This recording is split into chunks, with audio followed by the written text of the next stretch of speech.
and white love. Come on, baby. Love, no more, baby. Black and white. Come on, baby. Love, no more, baby. It's black and white. Just let me go, it's only right. For all I know, it's only matter. It's calico, it's black and white. Just let me go, it's only right. For all I know, it's only matter. It's calico, it's black and white. White, white, white.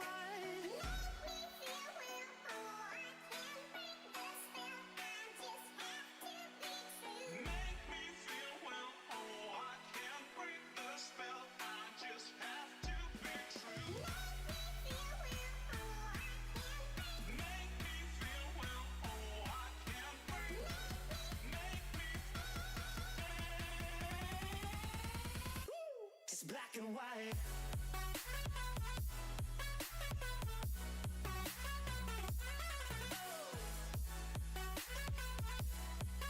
Yeah. Black and white. Oh. Oh. Oh.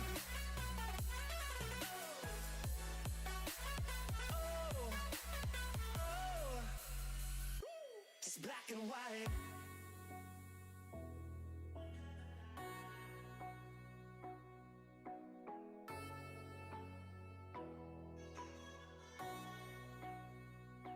It's black and white.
Hello everybody and welcome to the Sunday Drivers MX-5 Cup. We're here at Pocono International for round 9 of the championship. It's already at round 9, which is quite incredible.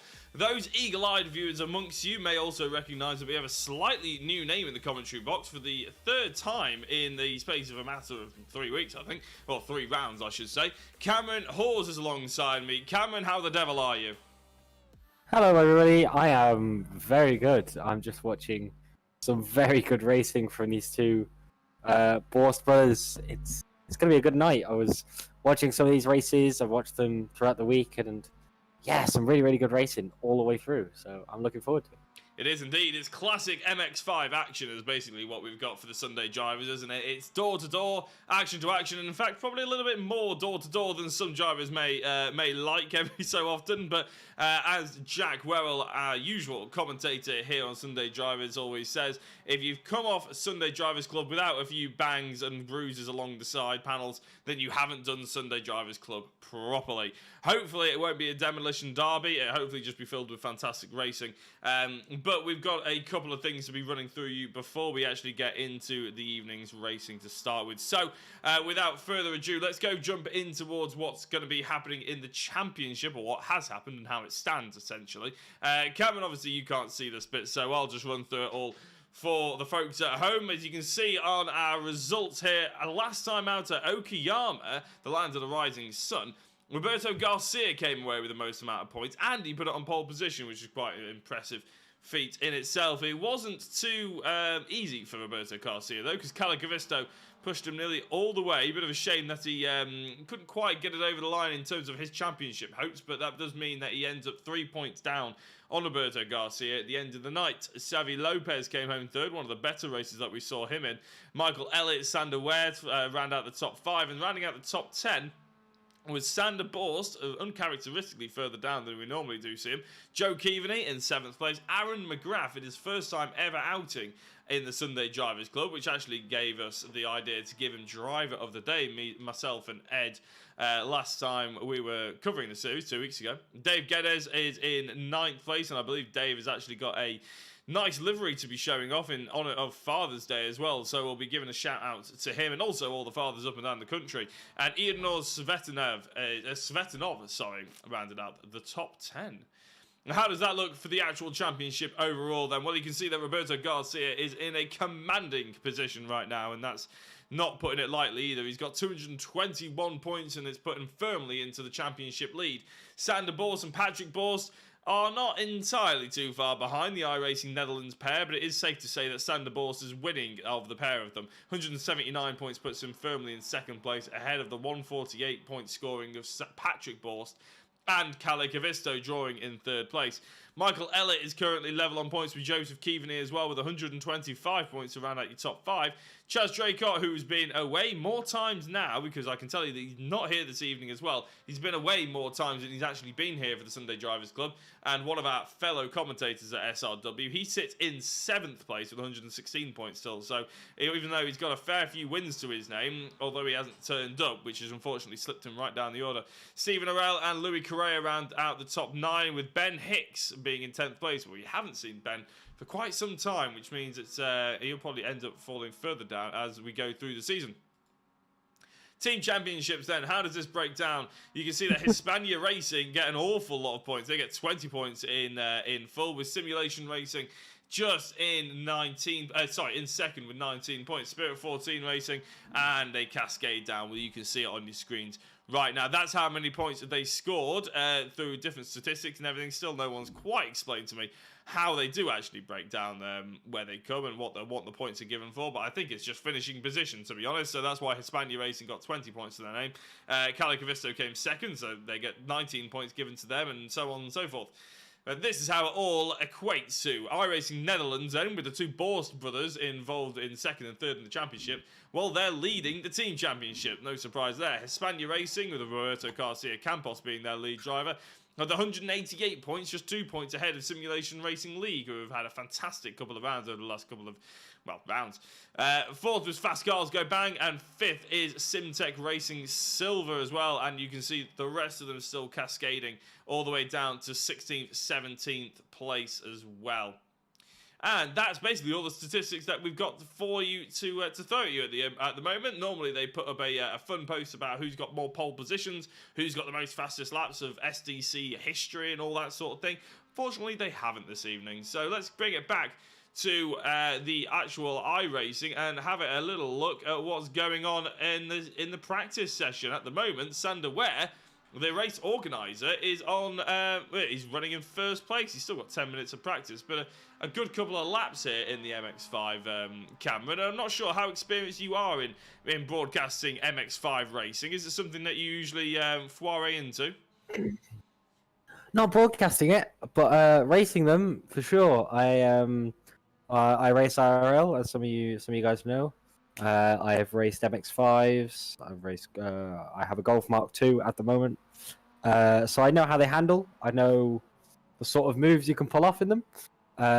So yeah, I'm really looking forward to see what these guys can pull out. It's usually really good racing, and yeah, I think it's going to be good. Fantastic. Yeah, I didn't actually know that you raced in Ralph, but that would explain your Discord profile picture being you in a helmet. So maybe we'll have a chat about that as we get further on into the session, Cameron. But nice to know that you actually have driven the MX-5s in real life.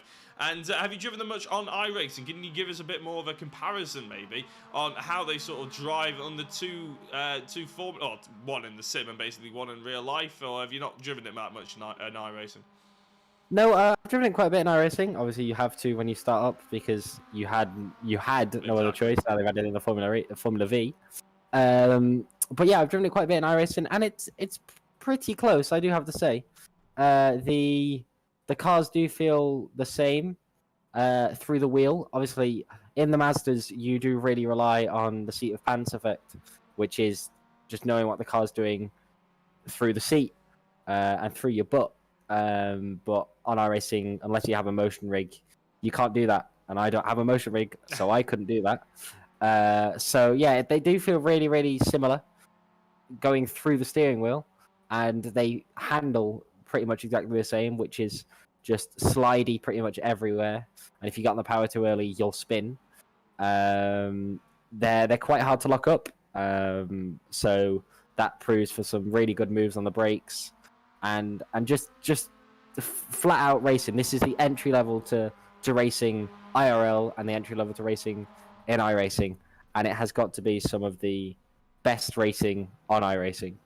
Maybe controversial, but it has to be some of the best racing on iRacing at the moment, at least. Not a controversial opinion in the slightest when it comes to the Sunday Drivers Club, I have to say. I think, you know, if anybody out there has ever watched the Sunday Drivers Club on a Sunday, obviously, or any day of the week that you may be watching it back, I think you'll agree that it is a fantastic formula. I know they brought in the Formula V, which to me just looks like Skip Barber, but I would still encourage anybody who's trying to jump into racing to jump into the MX-5s first, because it does, I mean, like you said there, Cameron, it does slide around a lot. There's a lot of learning, shall we say, if you want to get quick in one of these MX-5s, just because it's only got a 1.8 litre engine and not that many sort of different driver aids and all that sort of thing, thin, slippery tyres, no aero. It doesn't mean that it's an easy car to drive in the slightest, does it? It's all out, you know, you have to really sort of be disciplined with the power, but it's all about getting on it early enough, but the car being balanced enough to actually deal with the power, even though there isn't that much of it. You know, it's a fantastic learner's car, which I think does put people in good stead going forward, especially in the sim racing world. Yeah, definitely. We live in a day and age where you can go from sim racing to real cars quite easily. Jamie Broadbent is the proof of that. So is James Baldwin. So is a lot of people that I know who have gone from sim to real cars. That's what I did. I never did karting. I never had any racing experience. I did 4 years of simulator driving, and then went to a race car, and I started winning races. It is the end at the moment, and I think for the foreseeable future, sim racing is going to become the entry level for racing. Karting is getting very, very expensive. Anybody that does karting will know. To buy your own car, oh, that's 3 cars off. To buy your own car, your kart at the moment, it costs about £7,000. So I don't know what that is in dollars or anything like that. It is really, really expensive. So yeah, sim racing is definitely the way forward in the 21st century. Definitely is, yeah. I think just before we carry on this little conversation that we're having through practice, I am aware of some of the maybe frame rate issues that we're getting on the feed.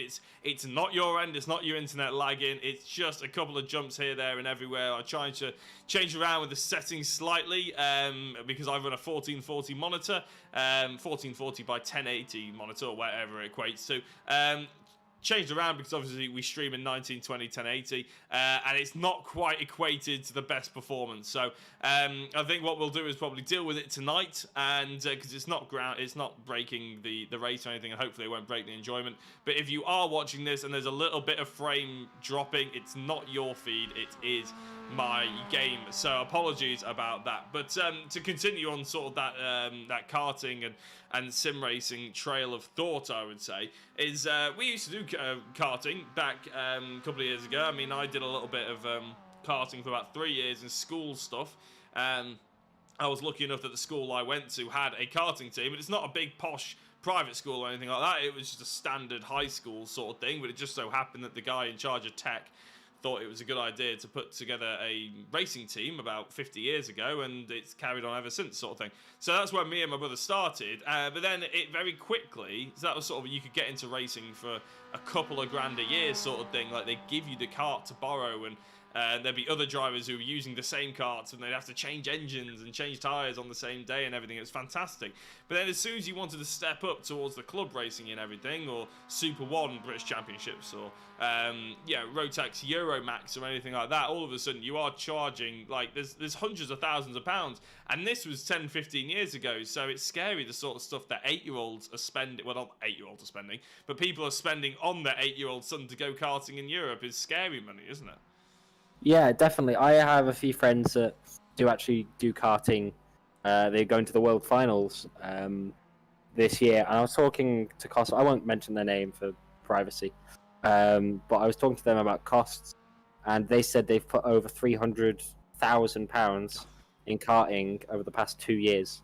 Jeez. And I pay £10,000 for a season in a real race car, so I don't understand why people will be wanting to do karting anymore when you can buy a decent sim rig for, let's say, 15 grand, which is a very, very decent sim rig, very, very good sim rig, top end quality, and still have the same feeling, if more accessible racing, I'd say better racing, more feel for cars, driving actual cars and not go-karts in a sim, when it's just so much cheaper. I don't think people understand how much sim racing can help you, and that I know some people that went from go-karts to real cars, and obviously you're left foot braking in go-karts, you're using the brake to help the car turn in. So this person had the complete wrong driving technique, and they had to relearn how to drive, which was incredible for me. I didn't understand why people still did karting if they were learning the wrong way. Well, it's interesting, isn't it, really? Because I think coming from karting, I think it depends on what car you go into, doesn't it? If you go into single-seaters, then there's every opportunity that you may learn similar techniques, but I think it really does separate sort of the very talented drivers who sort of have the natural ability to jump in anything and adapt, compared to, or learn new techniques, shall we say, compared to the people that have just continuously thrown money on it and maybe had the best equipment and everything like that. But I do agree with you, because I had to a certain extent, because I had a teammate who was racing in the Ginetta GT5 Championship, and he was a world champion karter. I can't remember what discipline he was. World champion karter and everything like this, and as soon as he jumped into the GT5, he had no hope. He really struggled, and he got intimidated by it, and actually left and carried on karting because he was getting paid to coach and everything. He can make a career out of it, which is fair enough. But he could never sort of try and achieve that dream. But I think for the main part, it was probably because he went into, tin top racing rather than open wheel racing sort of thing. So I think it does depend a little bit on when you're getting in. But I mean, as you said, 300 grand on 2 seasons of racing at a karting level is ludicrous money, and you can sort of understand why people go for the junior formulas in car racing, can't you? So say the Ginetta Junior Championship, I know for a fact that you can do that for less than 50 grand a year, so a third of the price essentially than what you can do if you go to karting, and you jump in you're sort of launching these kids at 14 years old in a car, which is probably a little too young, and they're probably a little too inexperienced for it, but the cars are built strong at least, and they are in the best environment to learn, and that does mean that they end up obviously excelling when they get into the higher stages, such as Lando Norris. Obviously, no need to explain where he's gotten to, but Senna Proctor as well in the Touring Car Championships, as well as Esme Hawkey, who's in DTM now, and loads of people. So, but enough of that. Anyway, enough about a talk about karting to simulator or karting to anywhere else. Let's have a look at Sunday Drivers Club, because the qualifying is about to start now. I can confirm that actually Sander Ware was doing some good times out there this evening, probably quicker than. Oh no, that's not a very good TV angle to see him. Neither is that one. That one's slightly better. He was putting some good times out there in practice. He was fastest in the end, and I think Sander. Well, he was fastest, sorry. I think Sander, it's safe to say he probably won't be the first to say that he's the quickest driver out here. He is one of the most enthusiastic. He's quite consistent as well. And the Spirit 14 new team that has come about is much a part of Sander Ware as well. He works for the, I think it was the Johan Cruyff Foundation. He came in and did an interview with us a couple of weeks ago, and apparently they have a big slogan about the spirit of Cruyff. I think this was. He's probably going to have to correct me here, but that's where Spirit 14 came from. I think Johan Cruyff's number was 14. So it's a very, very strong connection. I don't know if it was that exact connection, but it was a very strong connection to that. So, but he's doing it very well this evening. We saw Kalle Kavisto going quite quickly as well. He came second, obviously, last time out at Okayama. So keep an eye out for him, because obviously we haven't got our reigning champion, our current championship leader, Roberto Garcia Campos. He's not here this evening. Not entirely sure where he is, which is a bit of a shame. And just before I ask you another question, Cameron, a big shout out to obviously all the dads on Father's Day. I believe David Geddes, who's sporting a specific Father's Day, well, you can see it's very specific Father's Day because it says Happy Father's Day Dad on the side of it, livery for this evening. So if you can't quite see that, then we'll try and get a nice good shot of the side of his car, but you can sort of see it glancing with the tartan bonnet as well. I think it's a very smart looking car this evening, Cameron. Yeah, I really like it. It's a nice touch. I think that's his dad on the side. I hope that's his dad on the side and not just a random man. It'd be interesting. But yeah, it's I do like the livery. The livery looks pretty cool. Yeah, it does indeed. And obviously, if anybody out there hopefully are watching this, and you are watching this, maybe your son is in it, or maybe you are a dad actually driving, then do give us a shout out in the chat. Do let us know. We are keeping an eye. I think, Cameron, you're keeping an eye on the stream, aren't you, this evening? So if you see any Father's Day wishes, then do be sure to give them a shout out. We're not afraid of interacting with the comments here, unless it's something like, oh, focus on X, Y, and Z more. You're not watching this, and we sort of tend to ignore them. But if you do want to give a shout out to anybody, then please do let us know, because it's always nice to have a bit of interaction. I said Roberto Garcia Campos wasn't in the session. I am telling a fib, because he has joined. He joined late, which is why I didn't see him initially, because I was sorting out the live stream. But our championship leader is here, currently qualified in 5th position, but obviously that's only his outlap. Let's see what he can do with what I assume is a pretty short amount of practice. But to be honest, when you get hold of these cars, Cameron, and when you actually get into the rhythm of it and driving them, and you get to that point where you're really quite quick, you know what to expect from the car, you can sort of jump onto most race circuits, can't you, and expect to know what the car's going to do. It doesn't change that much from track to track. No, not at all. You can definitely drive it on every track with the same driving style and even the same setup. Yeah, it's very, very easy to drive, but it's very, very difficult to be quick. It's one of those cars where it's easy to learn, hard to master. And yeah, it's going to be some really good racing. And already in qualifying, we have seen some incredibly good times. Just going to the top, we've got the Borst brothers setting a 44.6 and a 45.1, which is incredibly quick for this track. So I'm really looking forward to see what they'll be able to do in the race and see if they're actually going to be able to hold people off. Yeah, well, it's quite important in qualifying as well. I'm just getting some different trying to camera angles, shots to try and get an idea of the circuit that we're driving tonight. Obviously, it is not. Let's see if I can get the circuit map up, actually. Normally, Chaz tries to hide it somewhere. But there we go. So it is not, although we are at Pocono, which is an oval, if you've been watching the stream, you know full well that they're not driving an oval, because more to the fact, you've seen them turn right. Or sorry, actually turn left, actually, because they're doing the reverse oval here. It's a bit strange. But as you can see now, we are sort of joining back along the oval section. We do have a nice little chicane to have to maneuver as well through here, but it's this sort of odd chicane-y, zigzaggy shape that we sort of cut off on the infield here at Pocono. I do remember actually sort of commentating with Hasser, who you know, Cameron, obviously. Commentating with Hasser in the SRW NASCAR season 1 and 2, and went to Pocono both times actually, and it is one of the most abrasive circuits on the calendar for NASCAR, which I imagine will probably translate slightly to MX-5s, although I'm not entirely sure. I'm sure you can tell me a little bit more whether or not the tyre drop-off is a big thing in these MX-5s. It's a half-an-hour race. Is that going to be something we're seeing affecting the drivers, and will they have to pit in for multiple sets of tyres and qualifying?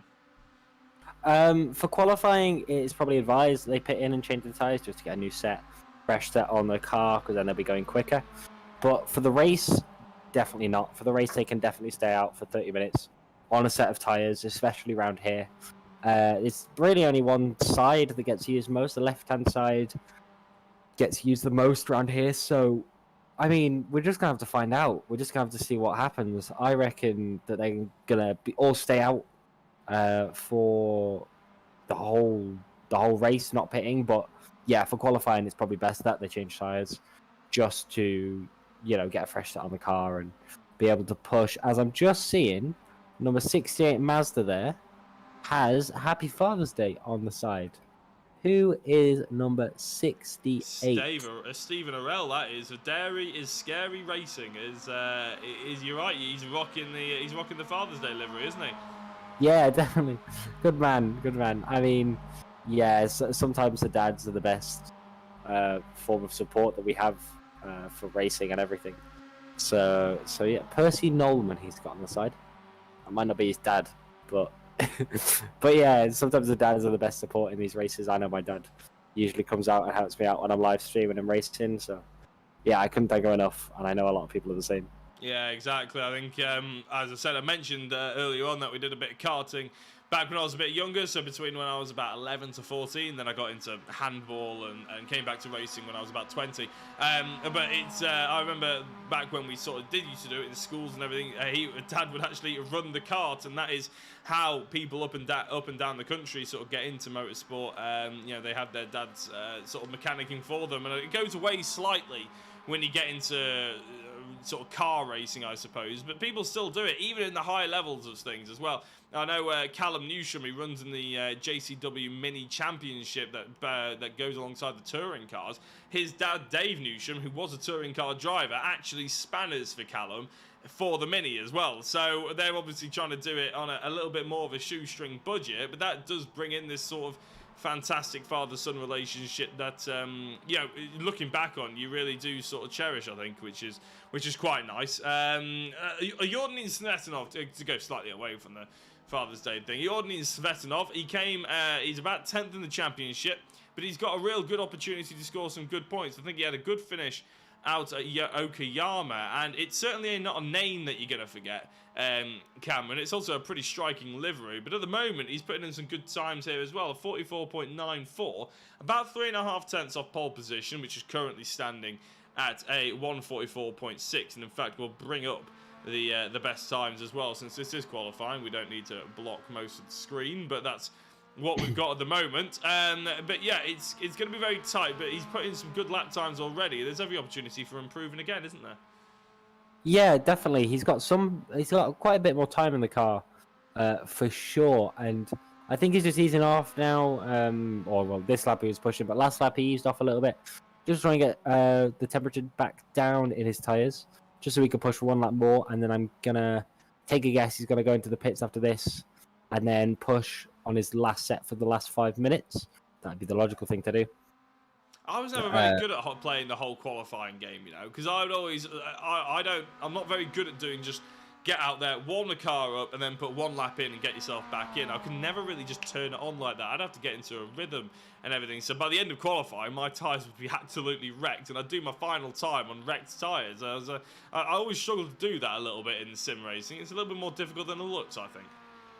Yeah, definitely. It's a lot harder to turn it on like that. Just waiting to see what lap time he set.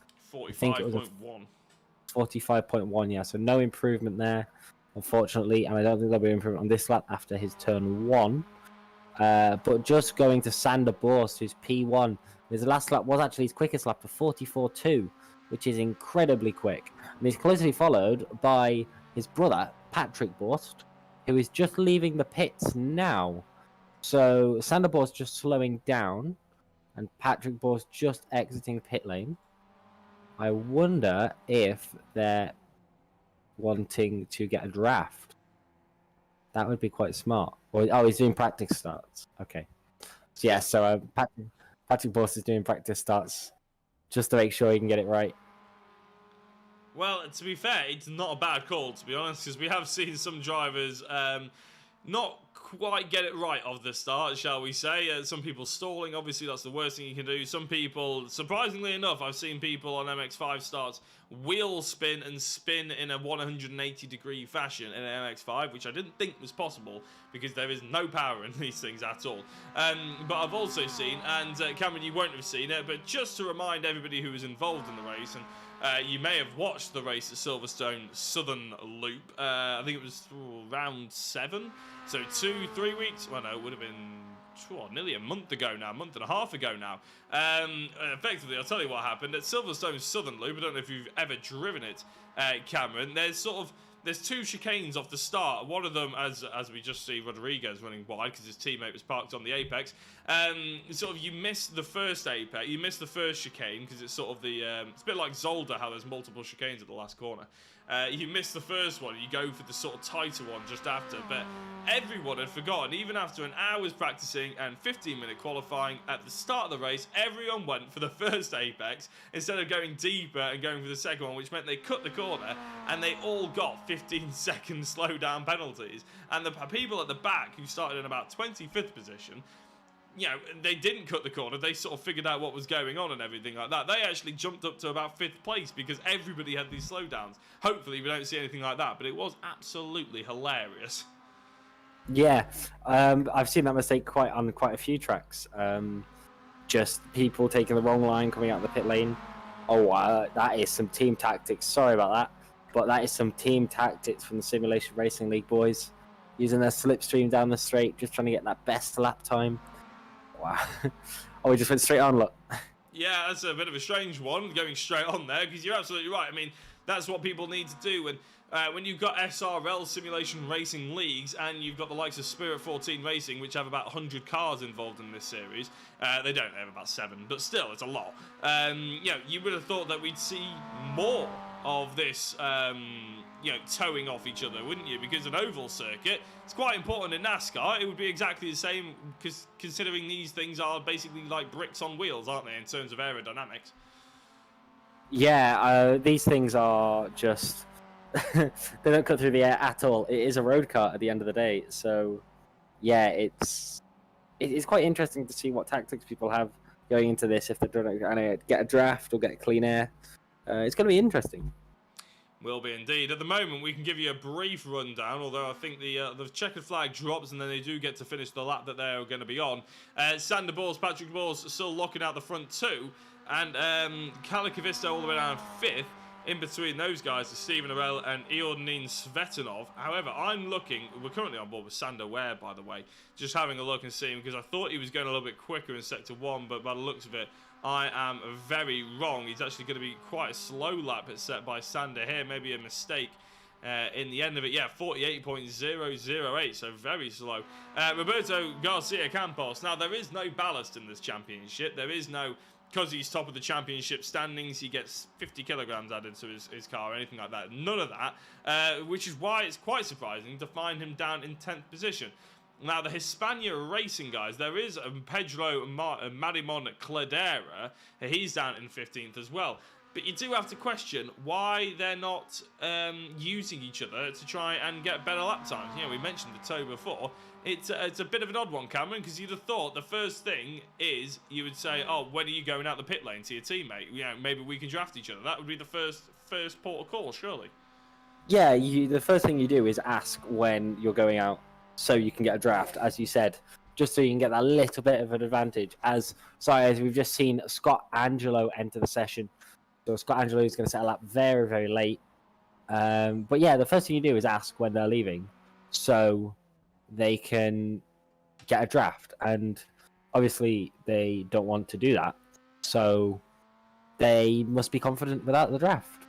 As the checker flag has actually dropped in this qualifying session, so all the cars are actually going to be able to finish their laps. I don't think anyone's on a very quick one. As we're watching Scott Angelo. So Scott Angelo, I think, is the only person that will be able to alter the result of this qualifying session. Let's just see what he does. Coming into I'd call it a bus stop, but it's not really a bus stop. No. And he's in a wall.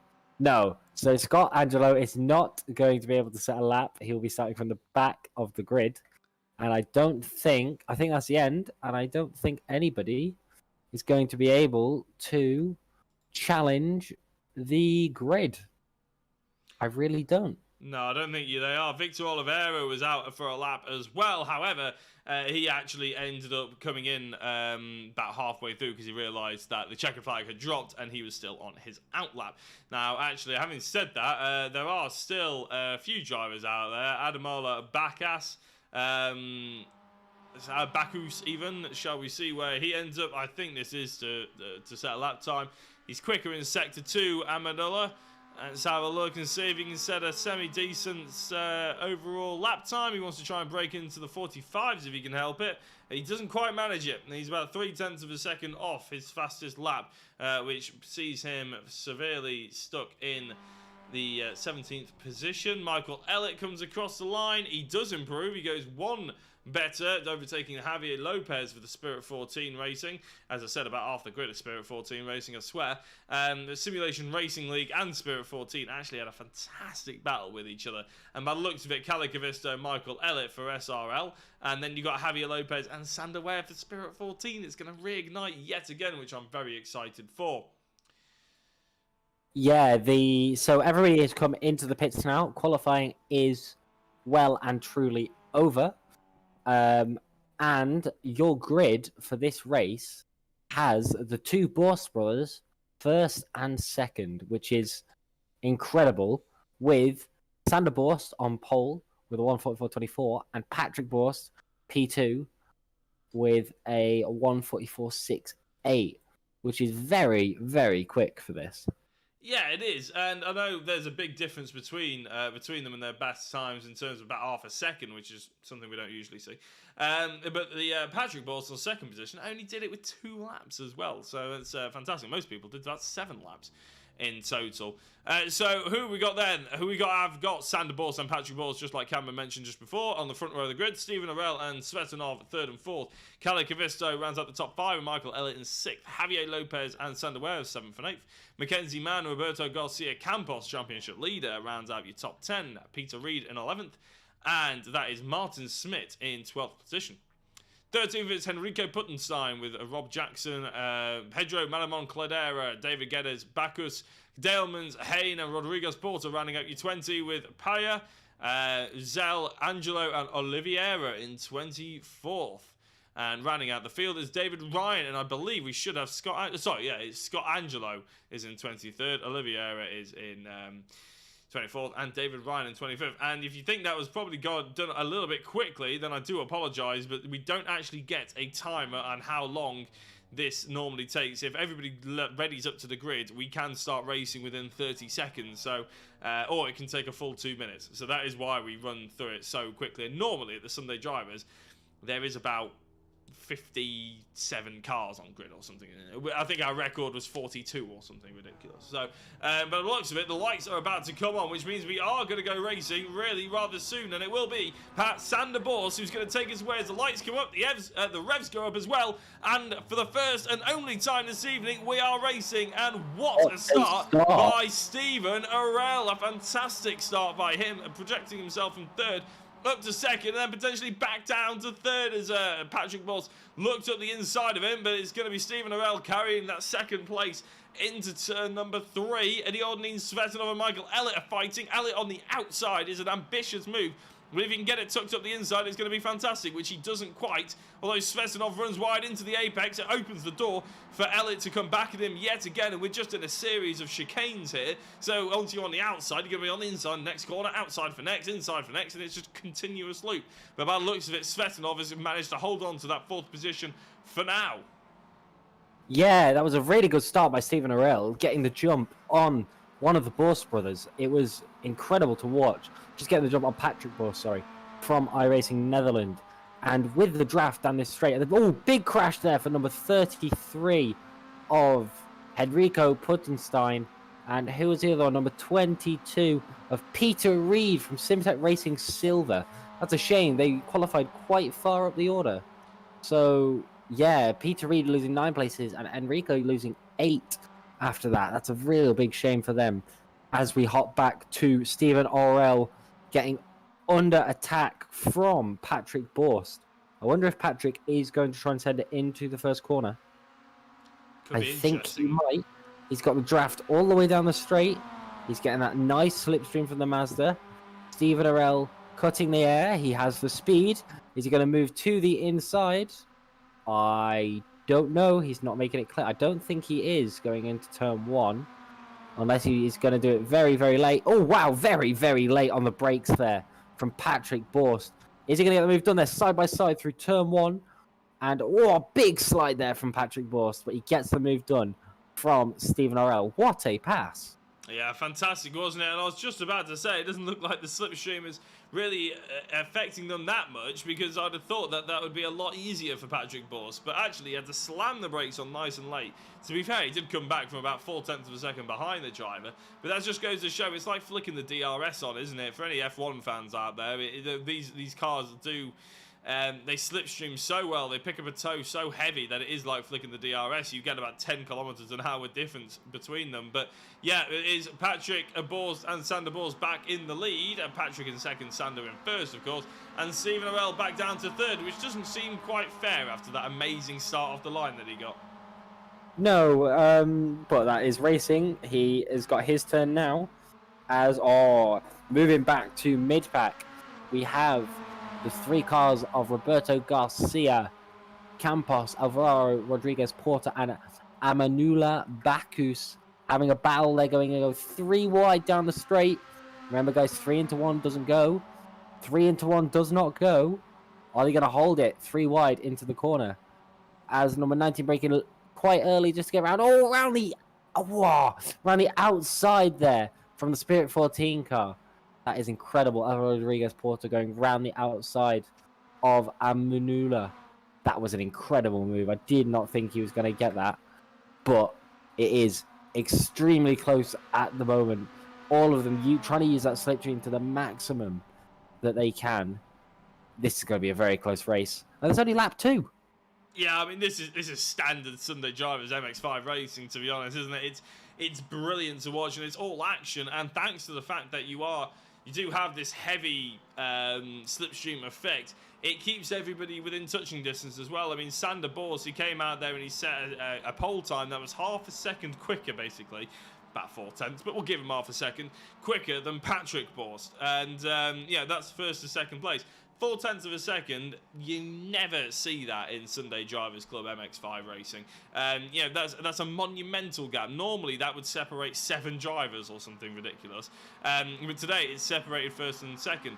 However, thanks to the slipstream effect, you probably will see that they're never really more than half a second apart. Having said that, they are about a second apart now, because Patrick Borst is pulling away from Stephen Arell, as Arell has to look in his rearview mirrors at Michael Ellett, who has gained 2 places off the start, and he looks like he's pulled out the slipstream, which means he's going to have to go into the chicane behind Stephen Arell, which is probably a sensible move, to be honest, because he's got Kalle Cavisto behind him, his teammate for Simulation Racing Leagues. He knows he may not get attacked by him. He'll probably be given the benefit of the doubt for the next opportunity to overtake Stephen Arell, and then maybe 2 can go past 1. 2 may not go into 1, but 2 can go past 1. Maths doesn't quite make sense in that perspective, in that analogy, but you do get where I'm going here, because Dairy is Scary is going to be on the outside. Stephen Arell, happy Father's Day. Maybe not for him, as he's going to get overtaken by SRL if they decide to lunge up the inside, but he came out the slipstream so early, it means that he lost all that overspeed, didn't he, Cameron? He was in the slipstream for so long, he comes out, he gets hit with a wall of air, and all of a sudden he slows back down. He needed to be, you know, I tell you what, slowing back down is one thing, but lunging up the inside is a complete other thing. He doesn't need the slipstream to rely to get over an overtake done. Michael Ellett slips up the inside. Yeah, that was an incredible move there. What a move, just diving up the inside, getting extremely late on the brakes. We've got a replay here of the move from the inside. What did he see? Very, very late on the brakes. Sliding all the way through, a little bit of contact there, as you can hear.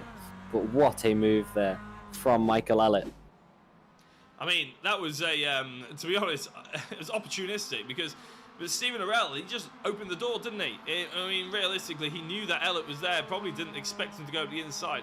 And to be fair, there was only a bit of contact come towards the exit, wasn't it? It's not like Elliott had to use him to slow the car down. He sort of already got the car turned and got the corner done. And then obviously Arell wanted to take a bit of a tighter line, and you can't go and do that through an MX-5.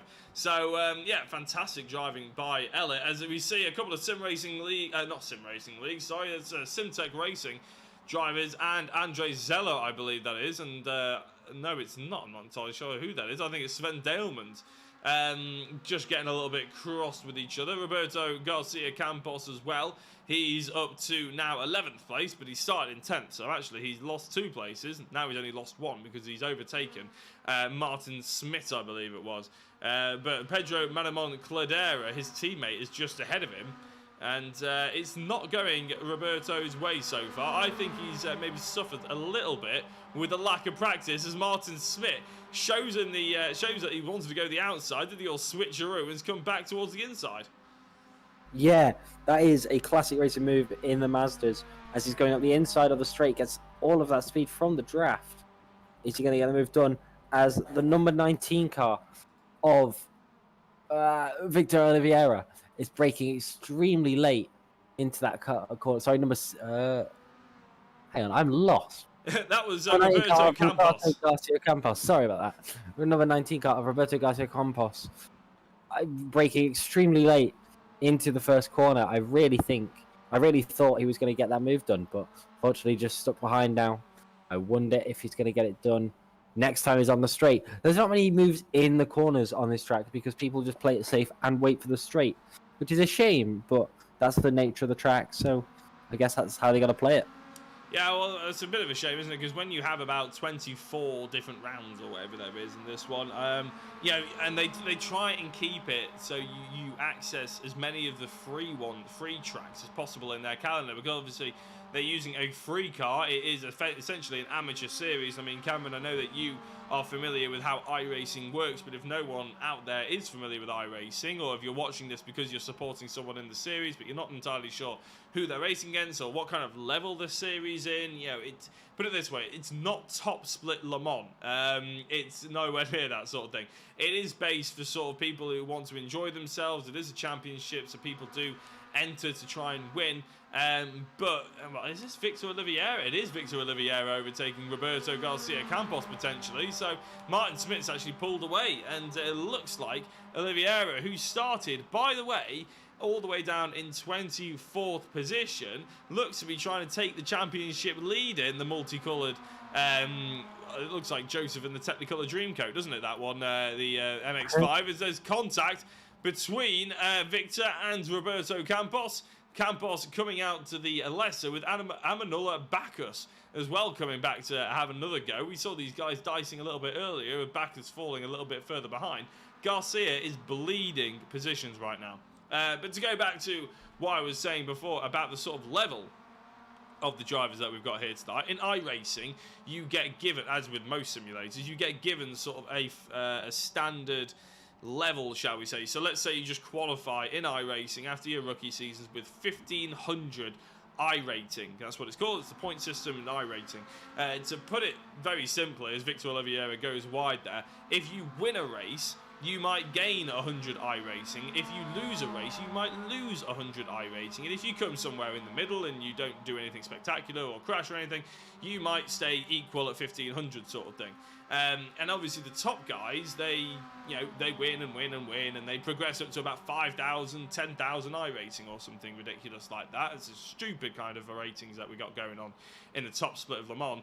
But these guys, they're around that sort of, well, the lowest number we've got is 777 to about 2,000 iRatings. So they're very much the people that sort of qualified out of iRacing in their rookie seasons, and they've sort of stayed there. That's sort of their level. They're quite happy with it. They're happy with the free MX-5 and the free circuits, and they don't look to try and chase down any professional coaching or anything like that.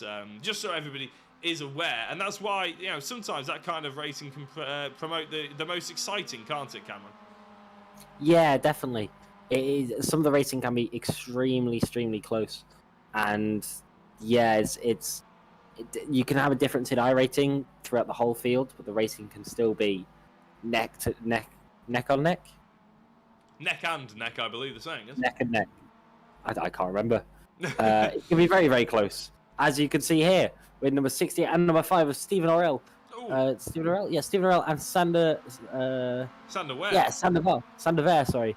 Getting that move done on Stephen Orell. That was an incredible race in there from Stephen Orell.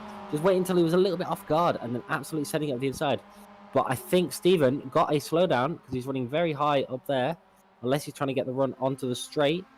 But Sander Ware has got the run and he's got past him again. So Stephen Orell's got to do the work. Again, going into, is he going to try and get it done into the corner? I think he tried, but couldn't. And now he's surrounded by Spirit 14 cars. Yeah, Stephen Orell being outnumbered. He's going to try and get the slipstream down into the first corner. I wonder if he's going to get it done. We've seen this so much. Can we ride on board with Stephen Orell? We can definitely give it a go, yeah. Let's see what he's seeing. That's better. Getting the draft on Stephen Orell. Moving to the right-hand side. Let's change back. Just see what's... There we go. Yeah, that's right. Is he going to get the move done going into the corner? He's obviously run out of the draft now because he's no longer behind the car. I think he is. He's not past him yet. Otherwise, he would have moved over to the left and getting that inside line going into the corner. Is Sander Ware. Sander Ware got him back, though. What a switchback from Sander Ware. Wow, what an amazing move there, getting the switchback through T1 after the pass was done by Stephen Orell. And now he's under pressure from the other Spirit 14 car behind him, Xavier Lopez. He is indeed, isn't he? And I think we've seen these guys obviously chopping and changing. I think we came to them quite late in their battle as well, because I think they were still fighting alongside each other. But one fight that we're going to join quite late as well is the fact that Michael Elliott has gotten past Patrick Borst, which I didn't quite catch earlier on. I do apologise. If I try and find it in the highlights reel, I will absolutely show it. But Sander Borst and Patrick Borst now separated by a Simulation Racing Leagues driver in Michael Elliott. He's in currently second place, and it's a fantastic drive by Elliott so far because he's gained 4 positions. He must mean he started about sixth place, currently running in second. And as I said, Stephen Orell and Sander Ware, I think, are still nicely going at it, but Javier Lopez actually is the driver that's probably threatening Orell more than Orell is threatening Sander Ware. And actually, I'd like to give a bit of a shout out as well, because we joined that little battle a bit late. I think we joined Orell launching himself up the inside of Sander Ware, thinking there was a gap when there wasn't. And actually, I think instead of driving off into the distance, we saw Stephen Orell go a little bit wide on the exit of the corner and letting Sander Ware back through as a bit of sportsmanship. But there's going to be no love lost here as Michael Elliott and Sander Borst go into the first corner side by side. Sander Borst just leaning on the SRL driver, allowing Patrick Borst to take advantage. And I tell you what, that was rugged defending, but I wouldn't say there was anything wrong with that one, and a good move by Patrick. Yeah, definitely. Just both of them getting through there. Michael had to try it. He had to try and keep that position. And unfortunately, he couldn't do it. The Borst brothers working together as they would, but yeah, it's going to be extremely close as we're halfway through the race now already. It's going to get extremely close as we got a replay of the move here of Sander Borst. Wow, on the inside, wow, he drifted way out wide.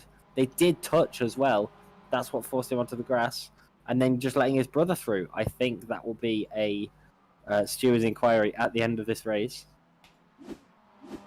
Yeah, it's going to be an interesting one. I mean, there will be no need for steward's inquiry if Michael Elliott can manage to actually get involved and take those positions back. But you can just see Patrick Borst now. He's having to...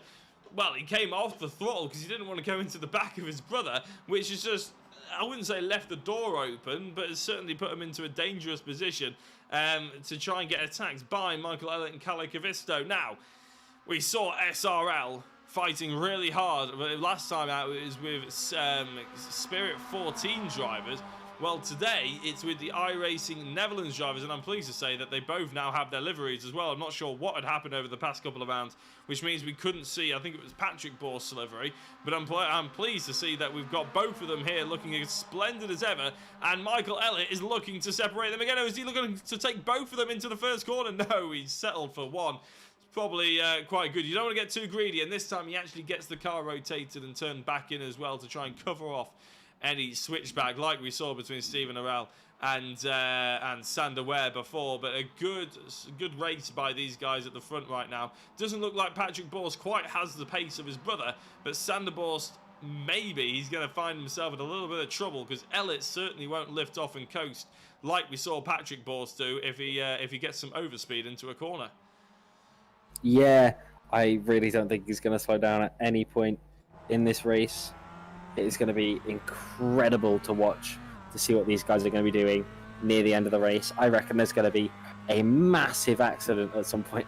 Oh, don't say that. We have a tendency of that happening at Sunday drivers, but it is interesting. I mean, we went to Daytona, what was it, round 3 or 4, something like that, and the sort of road course there as well, and it was just amazing racing, and it came down to the final, well, the last corner out of sort of the last lap, and they were fighting for so long. I think there were 7 drivers in contention for the race lead. In the end, there was a big pile-up coming out of the bus stop chicane, and it came boiled down to one driver crossing the line in first, obviously, as there always will be, but obviously a huge crash behind him.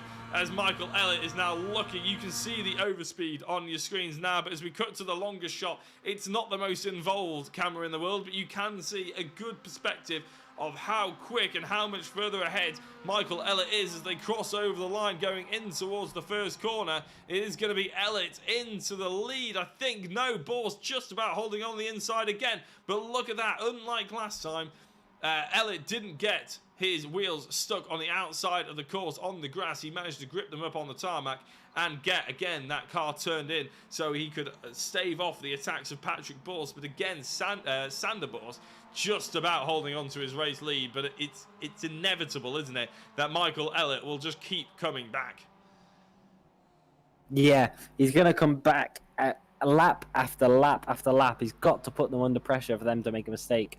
And that's the only way he's going to do it. He's got to get the slipstream all the way down the straight, and he's got to do it every single lap without fail.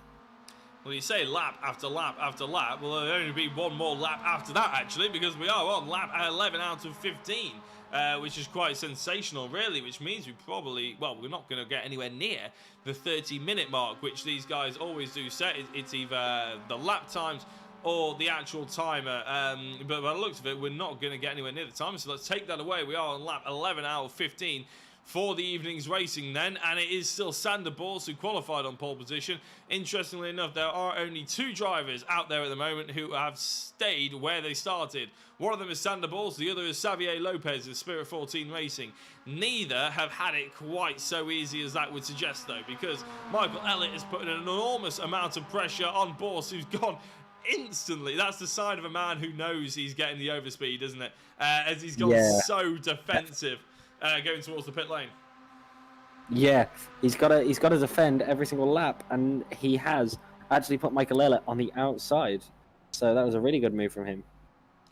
Yeah, it's difficult, isn't it? You can have all the overspeed in the world, but crucially, it's very good experienced racing, isn't it, as well? Because a lot of drivers who are in, say, Sander Borst's position for the first time, they will defend and defend and defend into every single corner. But realistically, if you know you've got good pace, which Sander Borst does know he's got good pace, he qualified on pole position by 0.4 of a second for a reason. You know, he can do it multiple times in a row.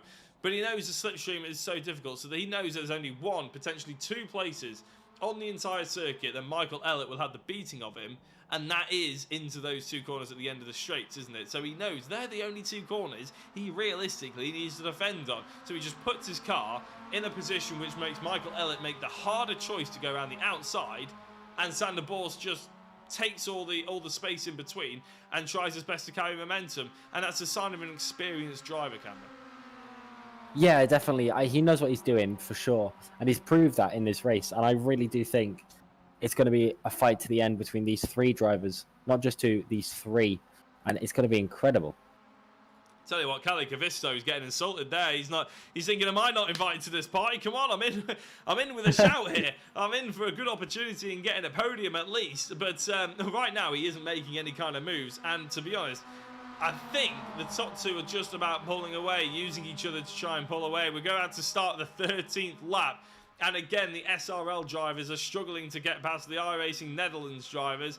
But this time around, it looks like that Elliott's got a good amount of overspeed now. But Sanderbor's getting that side slipstream now coming into play as well. There's so many different aerodynamic physics coming into play for this battle. It's actually hard to keep a track of. But there's also something to sort of keep up with is the side slip, isn't it, as well? It's the toe that you get by being alongside a driver, which I always thought was something to do with the pocket of air or something like that.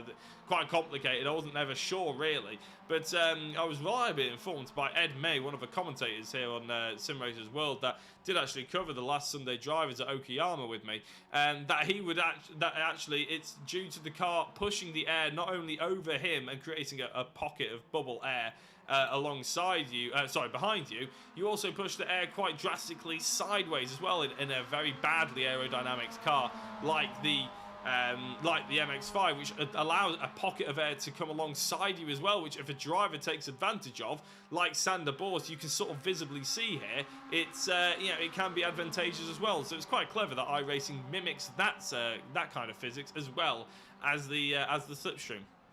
Yeah, definitely. It is incredible to see how realistic this game is getting, and as soon as we get rain, this game will be the best sim racing game on the market.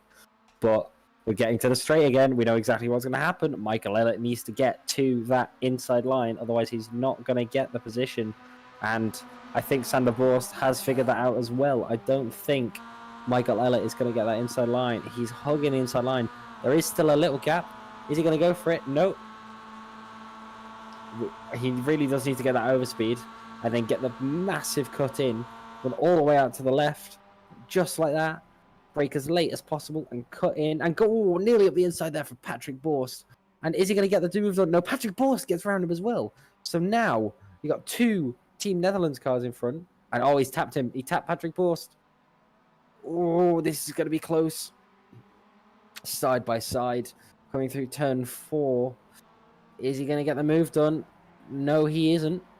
What I do in this situation is I'd let Cali Cavisto past Michael Elliott, let him have a go, and up the inside goes Michael Elliott. He really wants that P2, doesn't he? He really wants that P1 as well. And now Patrick Borst can just be used as defense from his brother Sander. And yeah, Sander's just going to get away. I think that's the move that decided this race. That's a shame there for Michael Elliott. Yeah, what it has done is allowed Sander Borst to get a little bit of a gap now, hasn't he? He's got a 1.8 second gap as Michael Elliott now has to get past yet another Borst, but not the same one.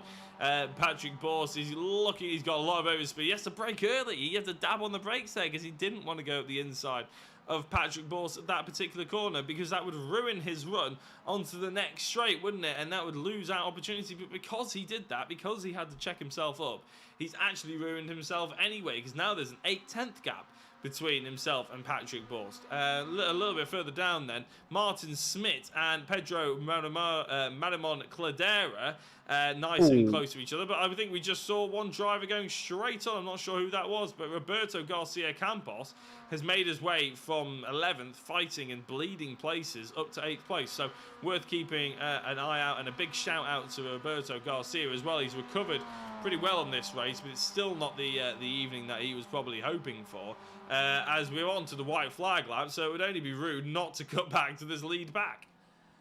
Yeah, just Victor Oliveira up 13 places in this race. Amazing performance from him. As I think we need to go back another car, mate, because this is going to get spicy. Michael Elliott and Patrick Borst are going to have a battle to the flags. I think it's safe to say if Sander Borst does not make a mistake, he's got the win. But it's battle for P2 now with Patrick Borst and Michael Elliott. Michael Elliott has got to give everything he has to get this position. He's got to get the draft all the way down this straight, stay behind Patrick Borst for the first chicane, and then he's got to absolutely boom it down the second straight and just hope that he can get past in time. I wonder what's going to happen. I can't make a prediction. This race still isn't decided. I don't think the word boom it has ever been used to describe a 1.8 litre engine with 140 horsepower in a race car, but I like the enthusiasm because that's exactly. Oh my days! No, Michael Elliott, where are you going? Oh no, Michael Elliott just absolutely spits out, and he just looked like he took too much inside. Kalle Kavisto is going to come home with a second place, but Sander Borst is going to come with all the glory, isn't he? He's going to take the checkered flag, and to be fair, he's earned it. He's done it the hard way, but Sander Borst takes the checkered flag here at Sunday Drivers MX-5 Cup.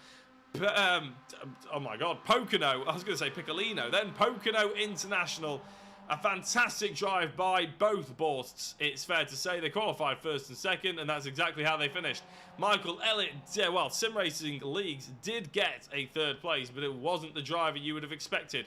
In fact, yes, it was. It was Michael Elliott. Where is Kalle Kavisto? Just behind. And I could have sworn I saw them crash earlier on.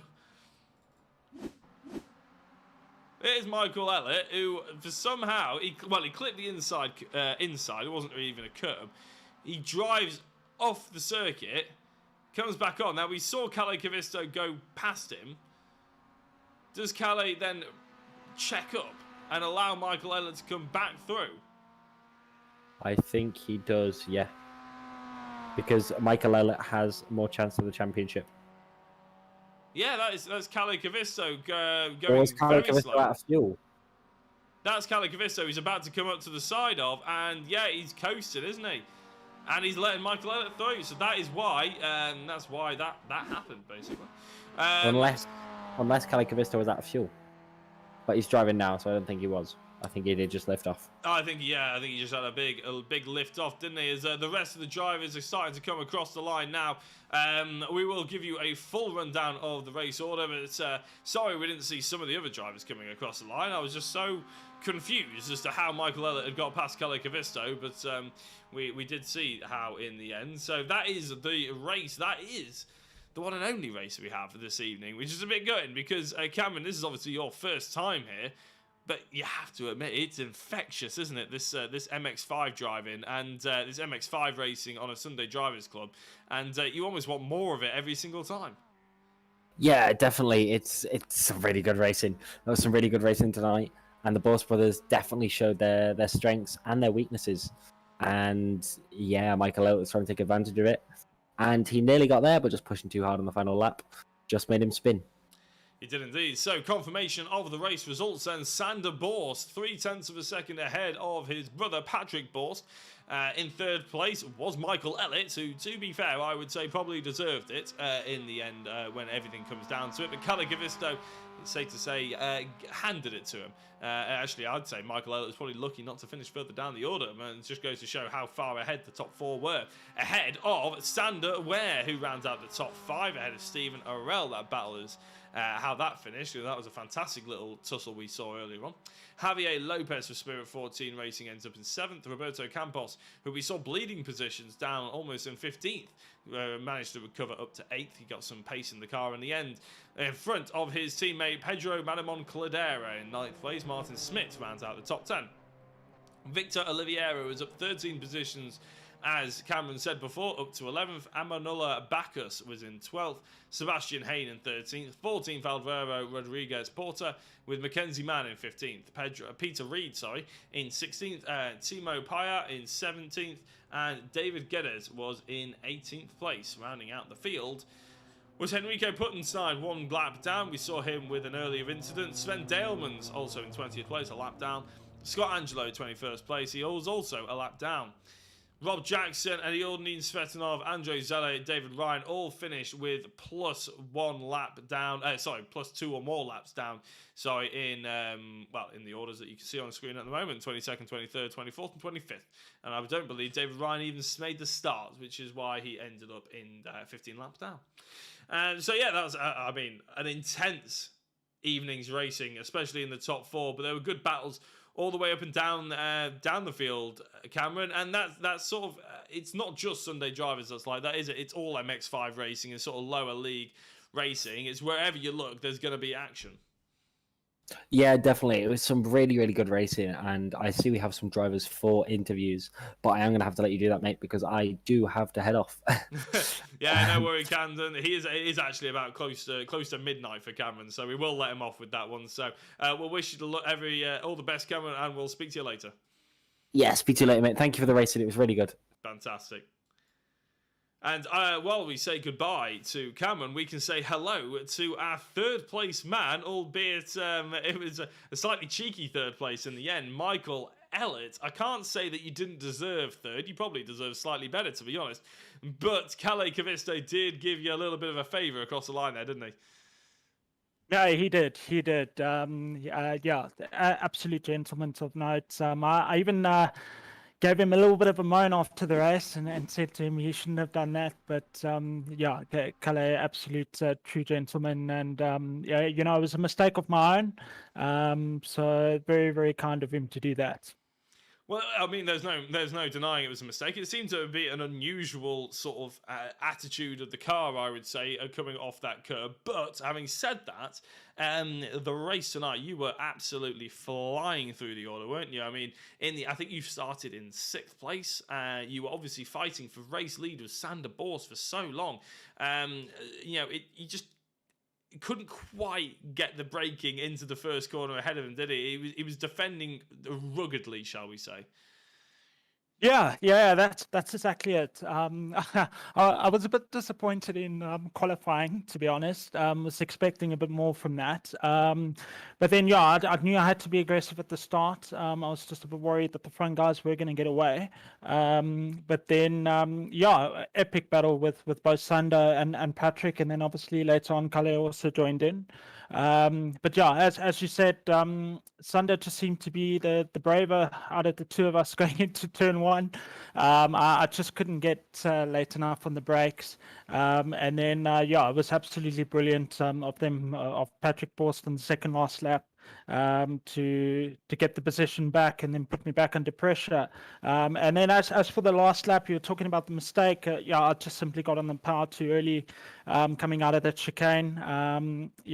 So it was just a little bit too eager. But a great race, nevertheless. Thoroughly enjoyed that. Yeah.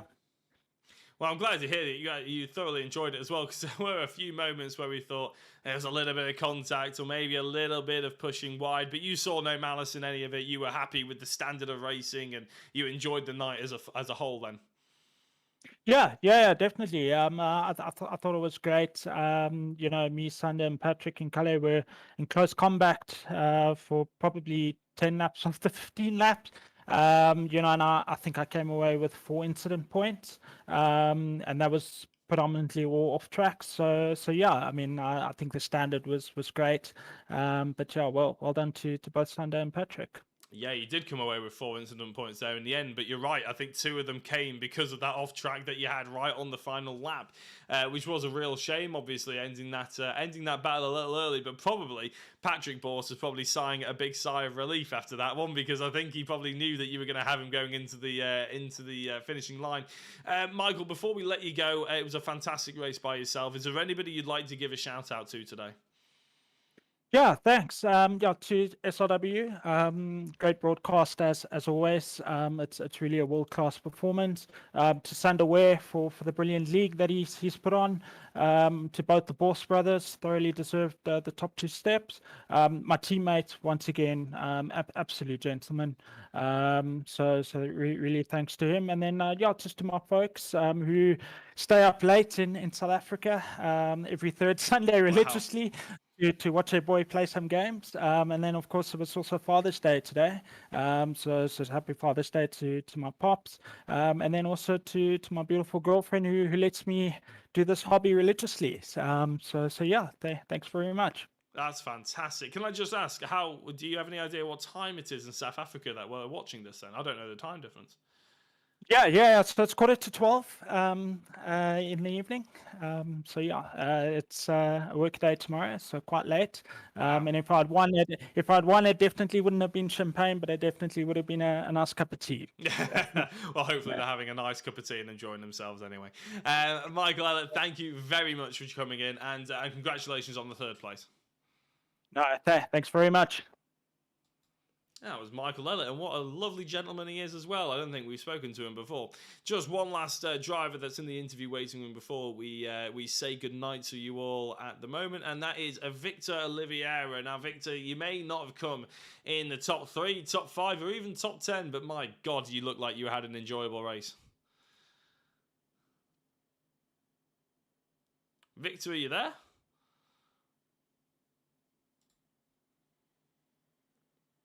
Oh, this is disappointing. I was very much looking forward to having a chat with Victor and seeing how he got on, especially his opening couple of laps where he gained about 10 positions. Victor, are you there?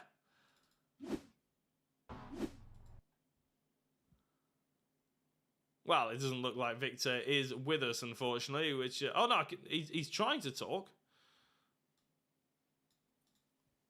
I, for the life of me, can't hear you, unfortunately, Victor. And I don't think there's anything on my end because we just had a quick chat with Michael Elliott. So if you can hear me, maybe have a little bit... Why is it... if you can chat to me, I'd love to know why on earth you're going backwards off the start line, which is a very interesting way of doing it. Unfortunately, I can see that Victor Oliveira is actually trying to talk to us, but unfortunately we can't hear him. So I'm going to do the outro now, and if he does all of a sudden come in and interrupt me, when we'll do the interview and prolong the outro, shall we say. A big thank you to everybody who's tuned in to watch. I know it's late on a Sunday night for a lot of you, a lot of people out in Europe or their time zones. This could be 11:45 by now. It's 10 to 11 for myself. So a big thank you for everybody who's jumped in. Thank you to Cameron to coming and joining me and giving his insight in real racing and sim racing to boot as well. Always nice to have somebody. Can you hear me? Oh, Victor, I can hear you. There we go. I was prolonging the outro just in case we'd have a chat with you. How are you? I'm fine. Sorry, I got a new setup here and I was confused. No worries, no worries. The first question has actually changed since all this. You went into reverse off the start line. Why? It was a joke, I some days ago I decided that my goal was to finish, and after the last 2 races, one I was in 4th and the other I was in 6th, and someone crashed on me and I just wanted to finish, so I making sure no one was going to hit me on first straight,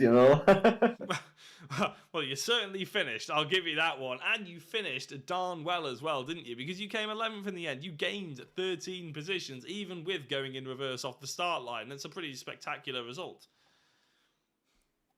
Yeah, it was a good race, in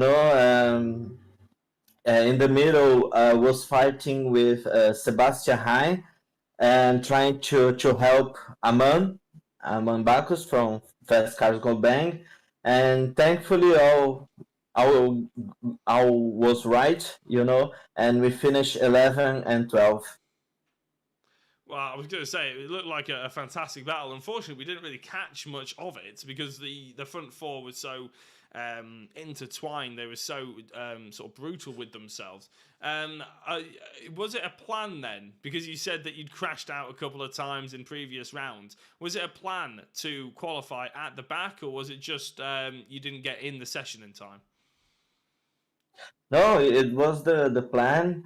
I got some laps, some practice, just seeing if my braking points were good enough, and I entered the qualifier just to see if my setup was okay, if the screen was okay, if the wheel was okay, and everything went fine. It was I was hoping for a top 10, but top 11 is good enough. I was going to say, you can't really get closer than where you ended up, can you? But talk us through a little bit. Last question is the livery that you've got on your car, because it looks like, to me, it looks like a musical called Joseph in the Technicolor Dreamcoat. It's a fantastic array of different colours on there.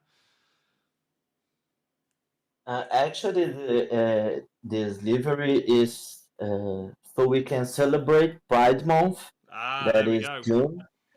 And as you can, as I was looking for some liveries, and I saw this one, and it's really beautiful because it's like a history of LGBT flags. Because at the beginning it was a few colors, and as you can see at the back, you can even see the transgender flag, the white and light blue one. And I think it's good to celebrate, equality. We raised as one after all, right? Absolutely, absolutely. Yeah, I can't get behind the message more, to be honest. Okay, nice. But no, fantastic. Well, thank you very much, Victor, for coming in and having a chat to us. Well done on the race result as well, and hopefully we'll be speaking to you next week. Oh, is there anybody you'd like to give a shout out to before we let you go as well? I wanna say thank you for all the guys in the race. For Aman, we did a good finish. And can I say some words in Portuguese? Absolutely, go for it. Mãe, vó, muito obrigado. Vocês me apoiam demais. Aí, Denola, não sei se você vai chegar a ver isso aqui, mas depois eu te mando. Um beijo para todo mundo que sempre me apoia, que sempre assiste. Bruno, gente, todo mundo aí. Obrigadão aí e até a próxima. Thank you, Jack. Thank you very much, Victor. Yeah, unfortunately, I'm born out of English ignorance and don't know any other languages, but that did sound beautiful, no matter what it meant. So, yeah, thank you very much, Victor. Well done on the race tonight. I hope you enjoyed it, and hopefully we'll be speaking to you next week. Yeah, I hope to, but next week I hope to start at least in the middle of the pack. Absolutely, yeah. Get out there in qualifying and show them how it's done. Thank you very much, Victor. See you, Jack. Thank you very much for Steam Racing and Sunday Rider again. Absolutely, yeah. We'll pass on the message. Thank you very much. And that was Victor Oliveira as well. And I believe Michael Elliott and Victor were the only drivers that came in to have a chat to us. Bit of a shame. Could have done with the chat with the boss. But we're going to sign off for the evening. Thank you very much all for watching. We'll be seeing you in, I think it's 4 weeks' time now, actually, because normally it's every 3 weeks. This time came a week early, which means we've got an extended break. So I believe we've got a good month until the next meeting here for Sunday Drivers, which is a bit of a shame, but hopefully my co-companion Jack Werrell will join us again. If not, then I'm sure we'll have a fantastic other commentator to join me for the evening's racing as well. My name's been Jack Oliphant. I've been joined by Cameron Hawes, and you've been watching this on Sim Racers World or Sunday Drivers Facebook page, and we'll be seeing you later. Bye.